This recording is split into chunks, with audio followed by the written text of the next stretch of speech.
one of the most interesting scenarios that we get to see in the chess world is when there are upsets. Well, what are upsets? This is when a much higher rated opponent player loses to a much lower rated opponent.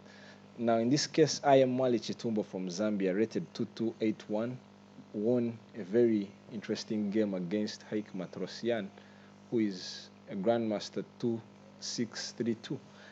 Well, the game started with 1c4, and after e5, g3, knight to f6, bishop to g2, d5 immediately. This is a reversed Sicilian dragon setup.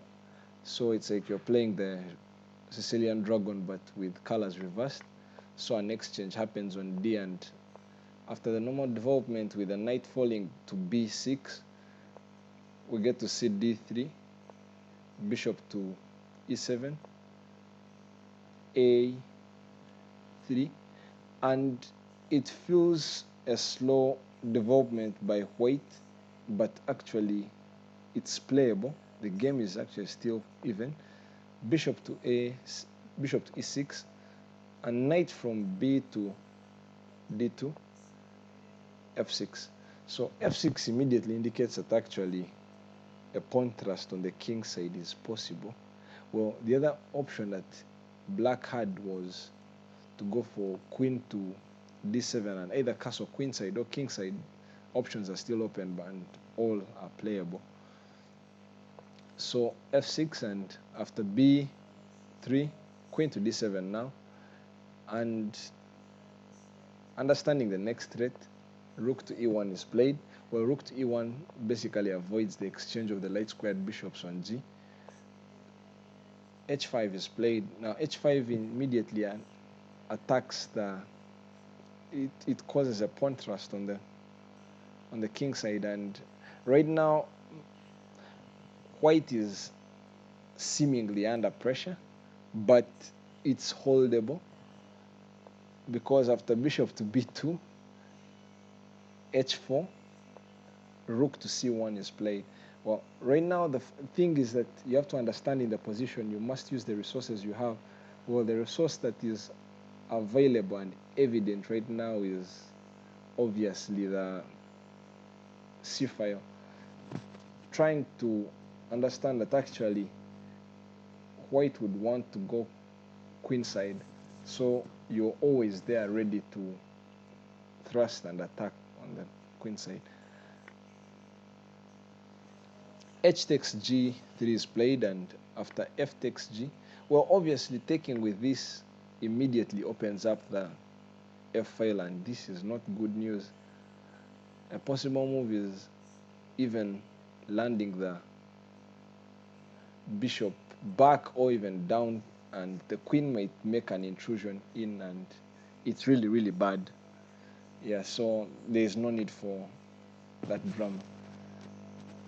So f takes g is played, and after the bishop drawing back, b4, s6, f5 is played, and f5 is a very counterintuitive move.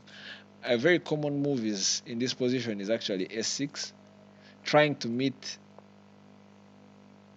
b5 with a takes b, and if they try to insist, they lose a pawn. So that's the reason for s6. But after all this, s6 is played and f5 is played, and the ball is in new courts. So we get to see the pawn thrust continuing on the queen side. Well, if we get to check actually this position in the database, we can see that no games are actually found even on lichess in this position, nor the games of the Masters as by 2020, up to 2019 actually. Yeah, so the position is quite new, and everyone is trading on new grounds. Yeah, so after f5, like we said, they continued with the pawn thrust, and c6 is played. Well, interesting how GM Haik refused to go queenside, because it's obvious that you already lined up in fire, and it's not clear how they can actually attack you unless I'm missing something. But right now there's not any possible attack against the black camp that is as immediate. So that was an option, but it was discarded.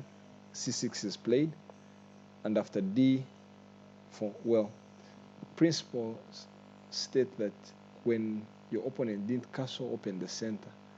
So that's what IM Mwali is going for. And after c takes b, a takes b5, queen takes b5, and this is the thing. Black gets another tempo in, which is fast enough for them to try to reposition the pieces. So the bishop is attacked and falls to a1. The knight comes back to c6. Well, it's now still considerable to castle queenside, seeing that the pieces actively cover the king. In case of any other thing, actually the bishop can be hinged onto b4, and black can continue having fun on the king side. So an exchange is seen on the center, and f5 is played. Well, this was a very counterintuitive move too, because black could have gone actually for a line like f takes e, and it's not clear what white can actually do about this. The advantage looks slight, but it is still significant. It's a -1 advantage, and well, it's still good enough for black to play on, much as the king is still in the center. So let's say they do that, we can still consider rook to d8. Well, castling is sad news because you are having the knight pinned, so you hang the pawn in the center, and it's sad of how things are going to go. Yeah, so if we go back, rook to d8 is played, which is still fine, and f5 is played, and after knight falling to d4, knight takes d4, bishop takes d4, and now they cannot castle kingside, so queenside, and it still looks shaky to castle kingside, but it's actually playable and possible. It might significantly even be the better choice for black in this position. Rook to d8 is played, gaining a tempo against the bishop, e3, and the bishop actually looks good in the center of the board, holding everything together and being held. So knight to d5 is played, knight to c4. Well, right now the pieces for white are actually active. Firstly, for some queenside counterplay, and f4 was played. This quite ignored almost everything that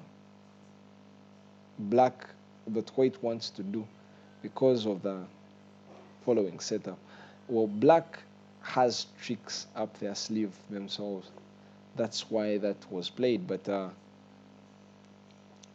knight to d6, a very beautiful move, is played.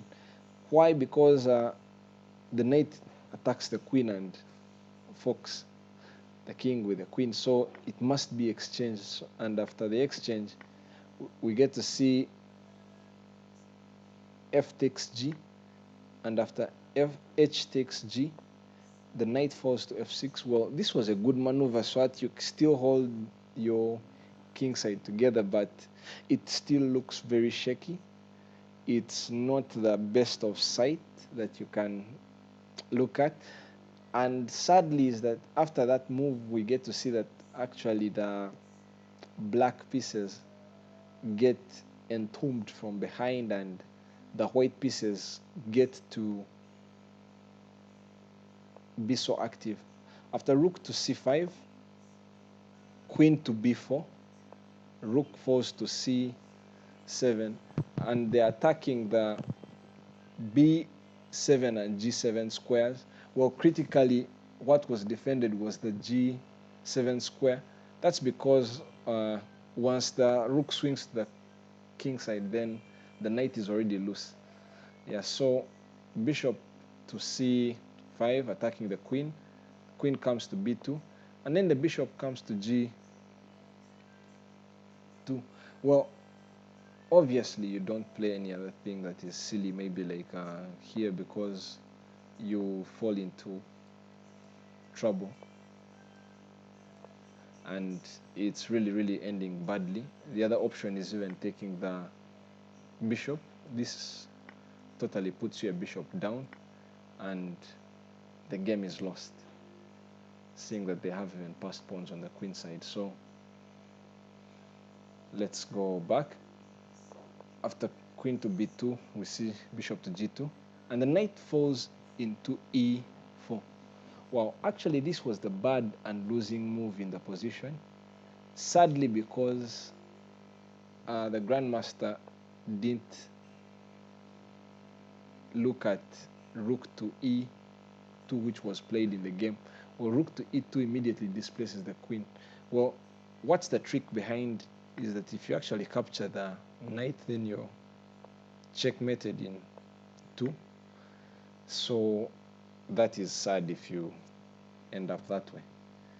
Then secondly, you do not have the luxury to actually get out of this check. So it was a one move blunder that actually changed the whole game. So after rook to e2, the queen comes to f6, which is equally bad. Well, defending the knight is also possible, but then you just ask for an exchange of the queens, attacking the queen immediately, and well, the advantage is still significant for white in the position because of the because of the discoordination of the pieces. Yes, so queen to f6 was played, and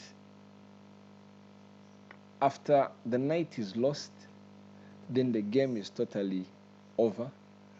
Bishop to g4 was played, but amazingly, IM Mwali plays queen to a4 check, and the only possible saving move, which is b5, is played, and it still doesn't save the position.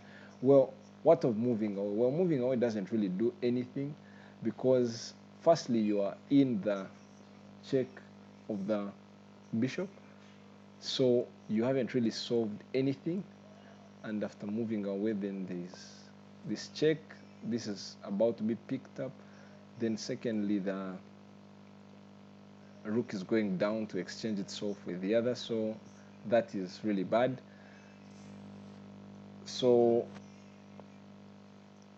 b5 is played, but the bishop comes in from c6 to check, and when the king moved, the bishop on g4 fell, and after the check on a1, king comes to f2, the rook checked on h2, and after bishop to g2, Grandmaster Haik Martirosyan resigned because of the checkmate that is being threatened. Well, where is the checkmate? For starters, you're already down a bishop, but then too, there's a discovery with the bishop on the diagonal, and the king doesn't really have many squares, and it's really lost the position because you're 2 bishops down. Yeah, so this was the major upset in round 2. Tie breaks were played, and Grandmaster Haik Martirosyan won both rapid games and went through to the next round. So thank you for enjoying the game. In case of any comments and suggestions, you can leave them in the comment section. The game is left in the description so that you can see the PGN and follow it up. Thank you for viewing and subscribing to the Vineyard Chess channel. Till we meet again.